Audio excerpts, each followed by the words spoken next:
नमस्कार दर्शकों, खास कार्यक्रम में आपका स्वागत है और हमारे खास मेहमान है सुरेंद्र चौधरी, जो पीडीपी में हिंदू फेस है और जम्मू प्रोविंस का पीडीपी का आईना है। सुरेंद्र जी, आपका स्वागत है।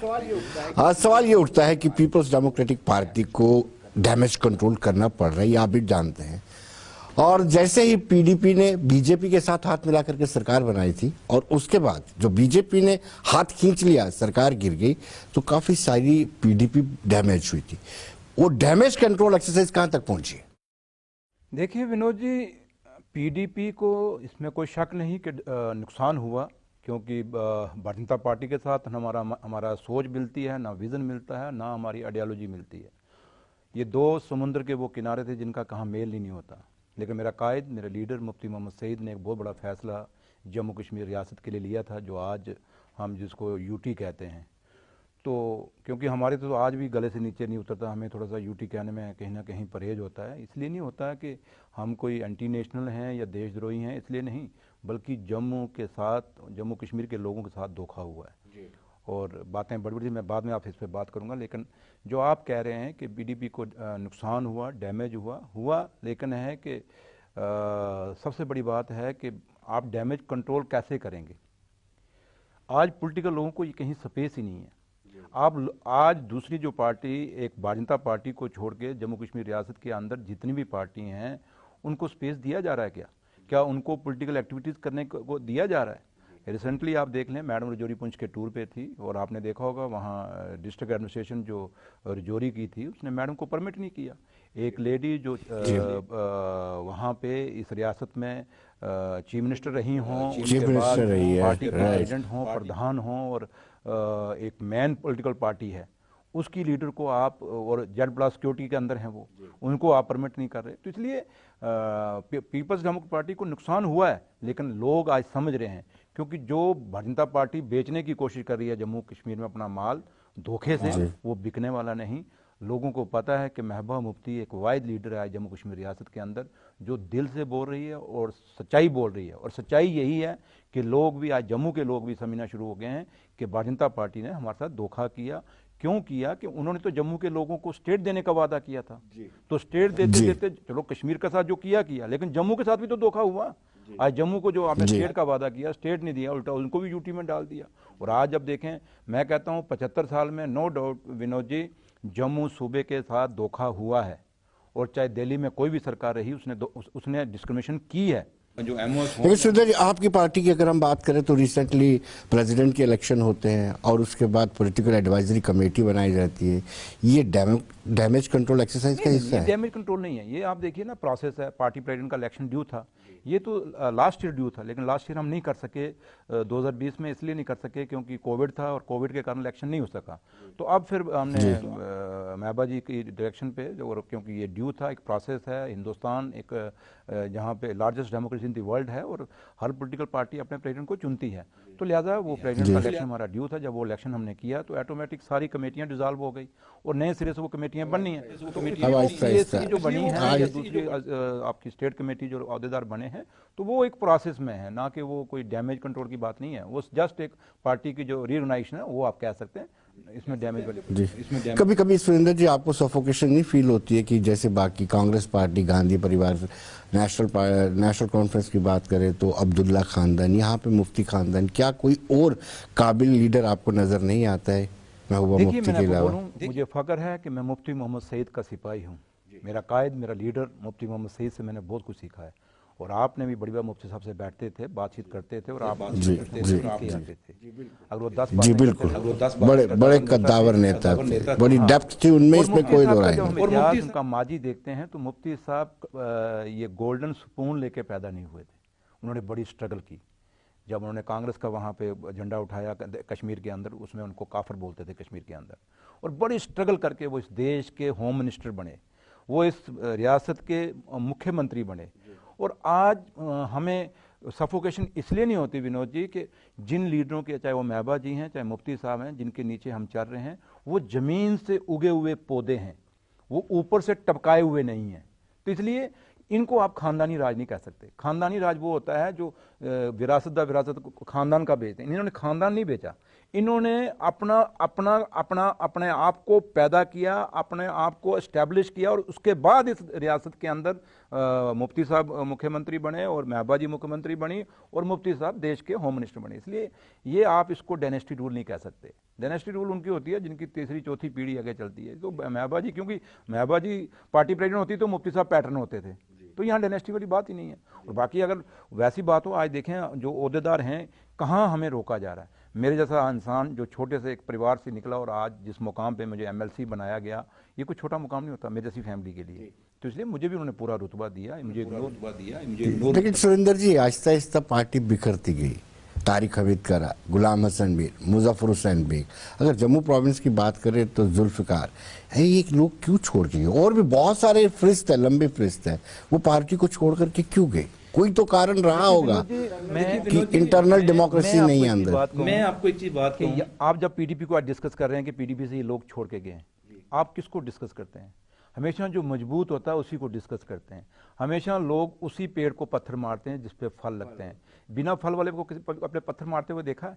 तो इसलिए जब भी मीडिया में ये सवाल पूछता है कि भाई आपके ये लोग गए हैं या कौन कौन गया है तो पार्टी कमजोर क्यों पूछते हैं, इसका मतलब पार्टी आज भी मजबूत है, पीडीपी आज भी मजबूत है, तभी तो आप ये सवाल मुझे कर रहे हैं। रही बात, देखिए सियासत है और ये कोई नई चीज़ नहीं होती।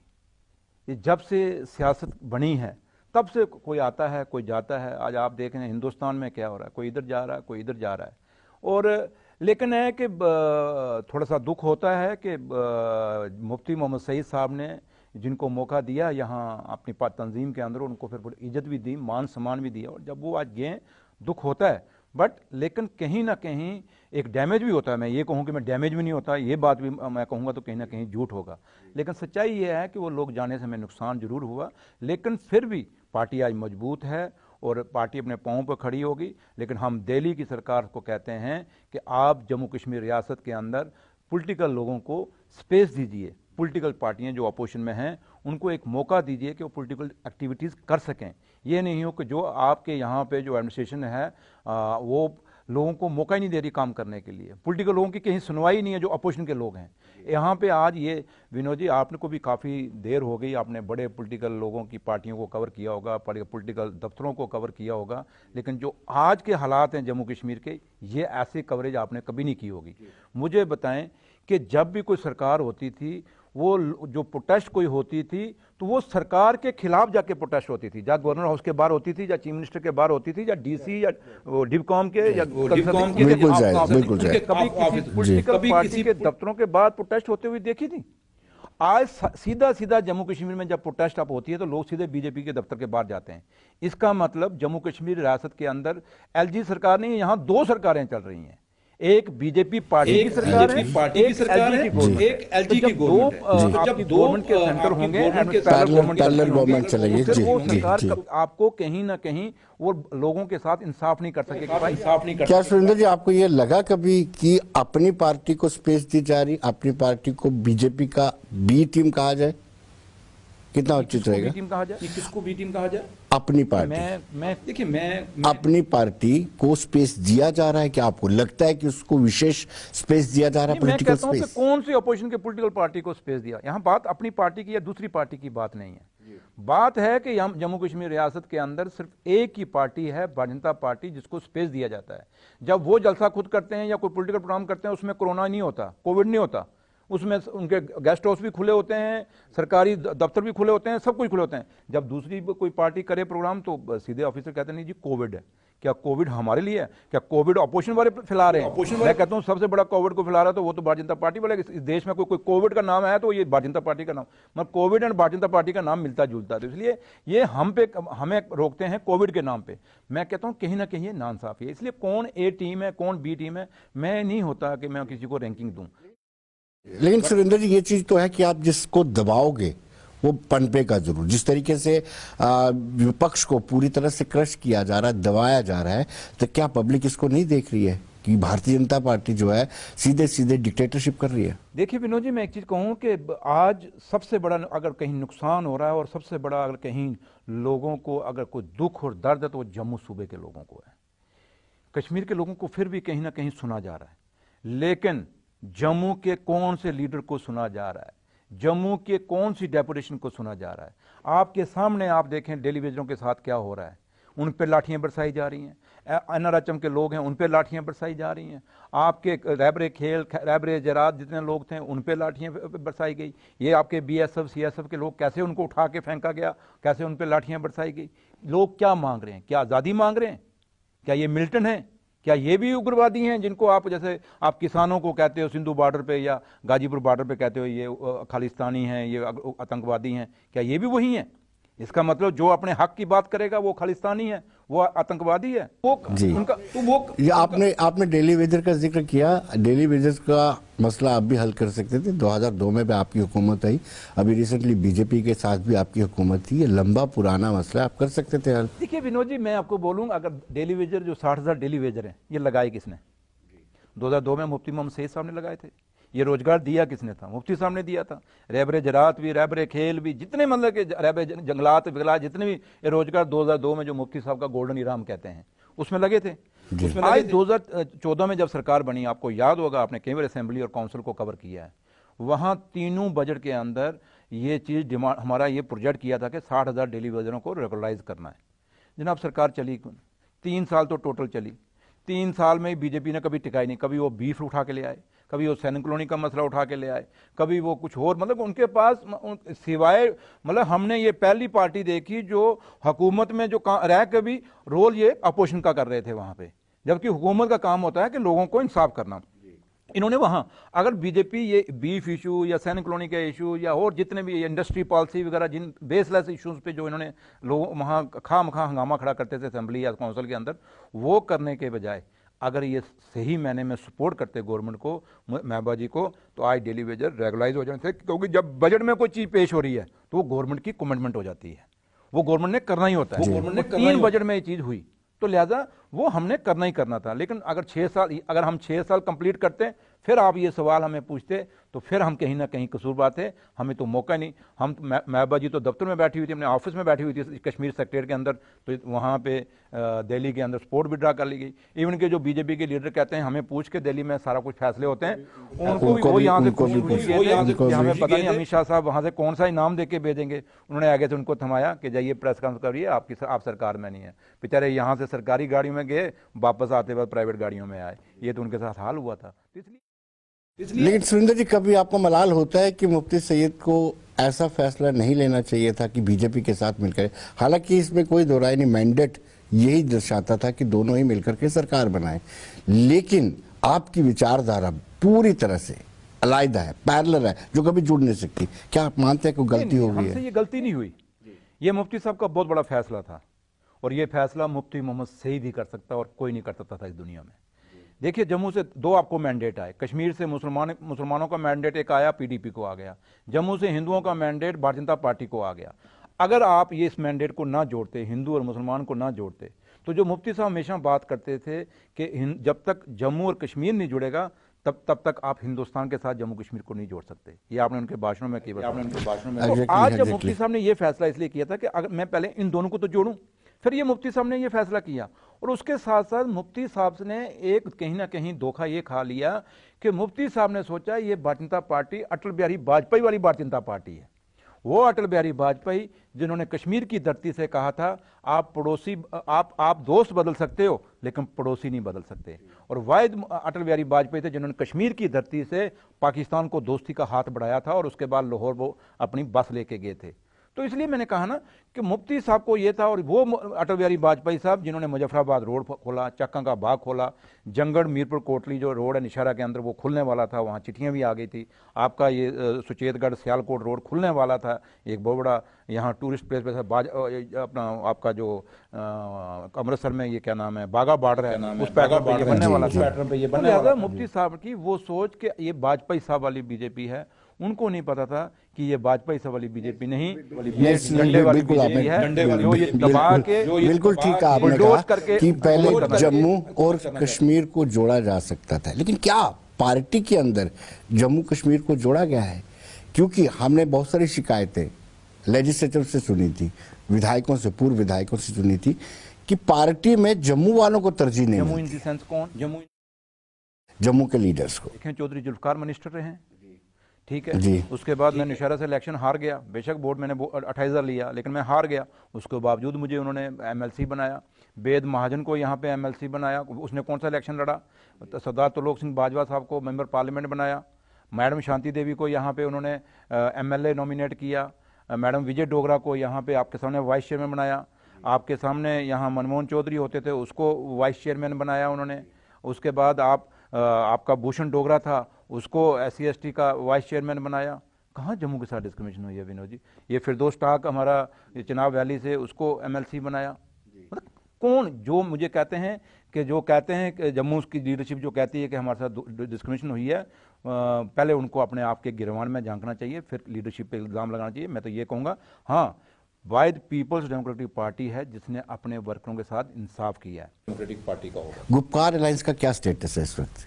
क्योंकि पीपल्स कॉन्फ्रेंस ने तो हाथ पीछे खींच लिया, आहिस्ता आहिस्ता लोग निकल रहे हैं इसमें से भी। कुछ आते हैं कुछ जाते हैं, तो विनोद जी ये चलता रहता है। ये सियासत जो है एक दरिया के तरह है, जैसे दरिया कभी रुकता है? दरिया कभी नहीं रुका। उसको अगर बांधने की कोशिश करो तो अगर बिल्कुल बांधोगे, बांध भी बनाते हैं हम, कोई भी प्रोजेक्ट भी लगाते हैं, लेकिन कुछ पानी निकलने का जरूर वहाँ पे हम जगह रखते हैं ताकि पानी चलता रहे। तो इसलिए ना कोई सियासत को आए रोक सका है, ना पानी को कोई रोक सका है। ये चलने वाला प्रोसेस है। तो सियासत में कोई आते हैं कोई जाते हैं, लेकिन है कि गुपकार अलायंस चलेगा, चलता रहेगा और मजबूत होगा। क्योंकि हमारा एक ही है कि गुपकार अलायंस का मकसद एक है कि जम्मू कश्मीर रियासत को जो तोड़ा गया है, जो डाउनग्रेड किया गया है, हमें यूटी बनाया गया, वो यूटी हमें बर्दाश्त नहीं, हमने वो स्टेट वापस लेनी है।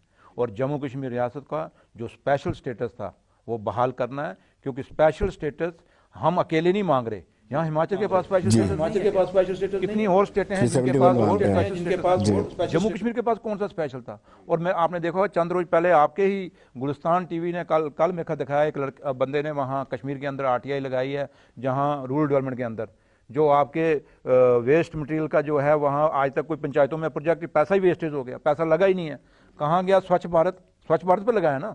तो जो स्वच्छ भारत का इतना बड़ा बीड़ा उठाया हुआ भारतीय जनता पार्टी का, रोज हर साल ड्रामा करते हैं गांधी जयंती के ऊपर, तो उनको बताएं वो क्या स्वच्छ भारत गाँव के अंदर पहुंचा है? आप भी किसी गांव से बिलोंग करते हैं, मुझे बताएं आपकी उस पंचायत में, उस गांव में आज तक कोई वेस्ट मटेरियल के लिए कोई प्रोजेक्ट वहां लगा है? या स्वच्छ भारत है? क्या आज भी हमारे वहाँ जो टॉयलेट जो कहते हैं, यहाँ से ऑफिसर रिपोर्ट भेजते हैं कि जी गांव में कोई कच्चा मकान नहीं है। मैं विनोद जी आपको हज़ारों घर आज भी गांव के अंदर कच्चे दिखा सकता हूँ। ये कहते हैं हर घर में कोई आज की डेट में टॉयलेट बाकी नहीं रहा। मैं हज़ारों टॉयलेट आपको दिखा सकता हूँ जो लोगों के बने ही नहीं, और अगर कोई बने हैं तो उनकी पेमेंट नहीं हुई। तो इसलिए मैंने कहा ना, सुनिए, आपको लगता है कि इलेक्शन होने चाहिए, पॉपुलर गवर्नमेंट आनी चाहिए? अगर DDC के इलेक्शन हो सकते हैं तो विधानसभा के इलेक्शन क्यों नहीं हो सकते?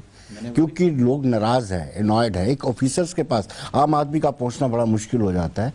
एक अपने जो इलेक्टेड रिप्रेजेंटेटिव के पास है वो आराम से आदमी जाता है, उसको कह सकता है कि मेरी ये समस्या है। लेकिन आज आवाम और सरकार के बीच में फासला बहुत बढ़ गया है। विनोद जी, अब देखिए हैरानगी की बात है कि आप जैसे जम्मू DC ऑफिस है, अगर वहाँ जाओ तो आम आदमी को अंदर ही नहीं जाने देते, कहते हैं जी कोविड है। भैया DDC इलेक्शन आपने कराया, हज़ारों की तादाद में जलसे हुए। DC ऑफिस के बाहर कोविड नहीं है, लेकिन DC ऑफिस का गेट अंदर एंटर करो तो कोविड है। और DC के साथ कितने लोगों, पुलिस के साथ लोगों को कम काम पड़ते हैं। DC हुआ, तहसीलदार हुआ, ADC हुआ, SDM हुआ, इन लोगों के साथ ज़्यादा सोशल वेलफेयर के जो काम है लोगों को, या BDO ब्लॉक में, इन लोगों को ज़्यादा काम रहते हैं। जब इन दफ्तरों में आपका लोगों को मिलने ही नहीं देंगे कोविड के बहाने पे, तो लोगों के काम कैसे होंगे? आज भी देखें हमारे घरों में जो पॉलिटिकल लोग हैं, उनके घरों में कितना रश होता है। लोग एक आस, एक उम्मीद लेके हमारे पास आते हैं, लेकिन हम जब ऑफिसरों को फ़ोन करते हैं, ऑफिसर फ़ोन ही नहीं उठाते। अच्छा, इनके सेक्रेटरी में, आप भी कई सेक्रेटरी में गए देख रहे हैं, वहाँ आज को दिखता ही कोई नहीं। मतलब कि हालत ये है सेक्रेटरी के अंदर, जो मेरे ख्याल जो कमिश्नरों के दफ्तर हैं, कोई ऑफिस जो हैं, वो एक हफ्ते में मेरे ख्याल एक दिन पोछा मारते होंगे, 15 दिन पोछा मारने की जरूरत नहीं पड़ती होगी, क्योंकि वो सिर्फ कमिश्नर ने अंदर जाना तो उसके PN ने जाना, बाकी किसी को उन्होंने अंदर घुसना नहीं देना। तो मुझे बताएं काम, इसलिए आपकी बात सही है कि, और ये डिमांड है। और आपको याद होगा जब full bench of election commissioner का जम्मू कश्मीर में आया था, उसमें PDP का डेलीगेशन भी जम्मू में मिला था। हमने उसमें भी कहा था कि आप इलेक्शन कराइए। अगर आपने पंचायती इलेक्शन कराए तो आपने कहा कि बड़े हालात अच्छे हैं, तो अगर पंचायती इलेक्शन के बाद आप यहाँ पे आए थे, उसमें भी हमने डिमांड की। और आज जब DDC का इलेक्शन हो गया, ये तो फुल फ्लैज इलेक्शन ही हुआ ना। अगर ये इलेक्शन हो सकता है तो विधानसभा क्यों नहीं होगा? और देखिए आज मैंने कहा ना कि अगर ये आप जम्मू कश्मीर रियासत में, मैं तो सेंट्रल दिल्ली की सरकार से कहता हूँ कि आप एक काम करिए, यहाँ LG या गवर्नर बदलने से कुछ नहीं होगा। अगर आप जम्मू कश्मीर रियासत के लोगों का भला करना चाहते हो तो जितने आईपीएस आईएएस ऑफिसर हैं जो मतलब कम से कम 2 साल 3 साल का टर्नर रखें, उससे ऊपर जितने भी हैं सबको यहाँ से बाहर शिफ्ट करिए, नए के नए यहाँ भेजिए, फिर शायद कोई ना कोई एक मोनोपोली टूटे। आज आपके सामने देखो करप्शन कितनी है, आपके सामने ड्रग्स का देखो कितना बड़ा धंधा शुरू हो गया जम्मू कश्मीर के अंदर, और करप्शन तो शरेआम मांगते हैं वो, कोई पूछने वाला है? नहीं जी, आप पीडीपी का फेस है, ये मान के चला जाएगा कि जम्मू प्रोविंस में पीडीपी का फेस है, आईना है पीडीपी का, लेकिन आपके लिए भी तो बहुत सारी दिक्कतें आती है। वो पीडीपी जो ड्यूल करेंसी की बात करती है, वो पीडीपी जब आतंकवादी मरता है तो उसके घर में महबूबा मुफ्ती चली जाती है, जवान शहीद होता है तो मुंह से कुछ नहीं निकलता है, आपके लिए दिक्कतें नहीं है?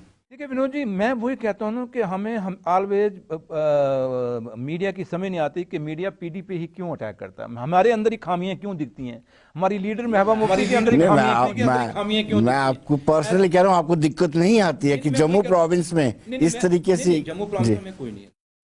मुझे कब महबूबा जी ने रोका कि आप जम्मू की बात मत करें?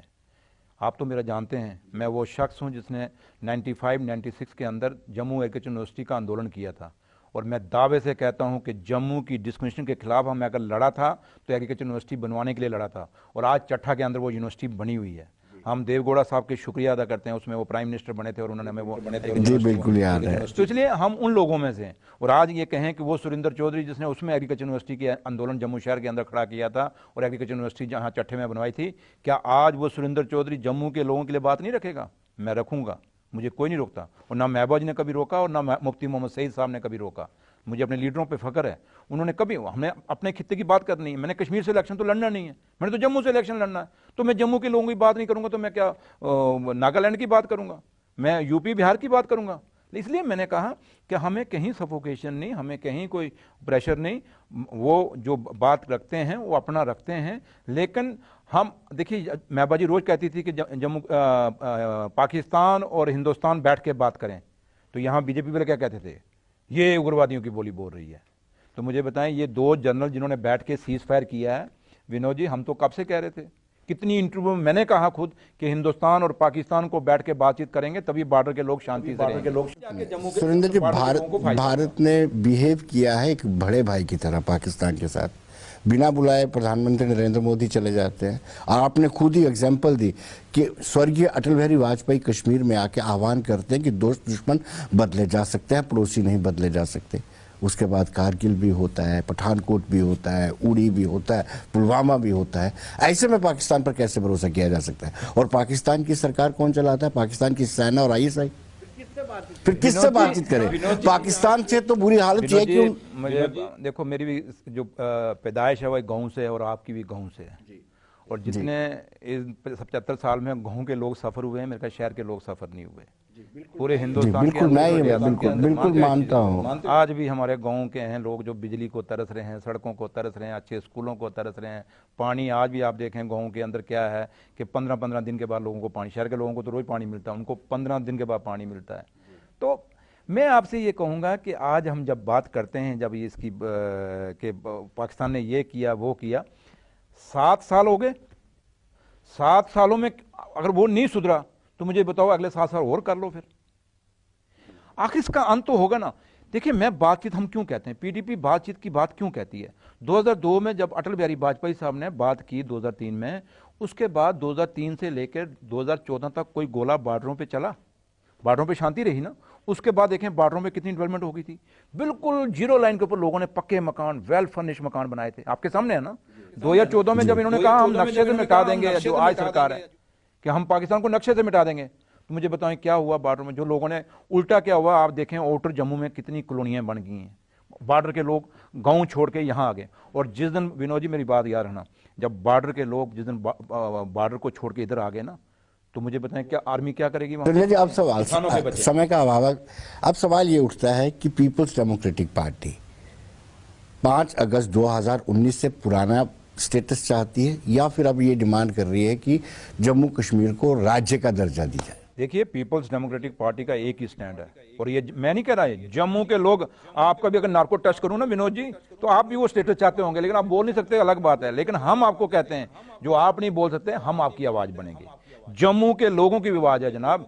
आपने डोमिसाइल सर्टिफिकेट बनाए, आपने लोगों को सब्ज बाग दिखाया कि डोमिसाइल जिसके पास होगा वही जमीन लेगा, वही रोजगार देगा। आइए विनोद जी निशारा मेरे साथ, पोस्ट ऑफिस में कितने 12 बच्चे निशारा के राजस्थान और उत्तराखंड के लगे हैं। आइए मैं आपको एग्जाम्पल दिखाता हूँ। मैं ऐसे जमा जमानी बात नहीं करता, फायर नहीं मारता।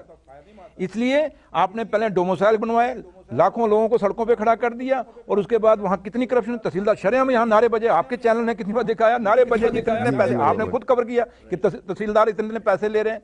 मैं नहीं कहता सारों ने लिए, लेकिन लिए लोगों ने।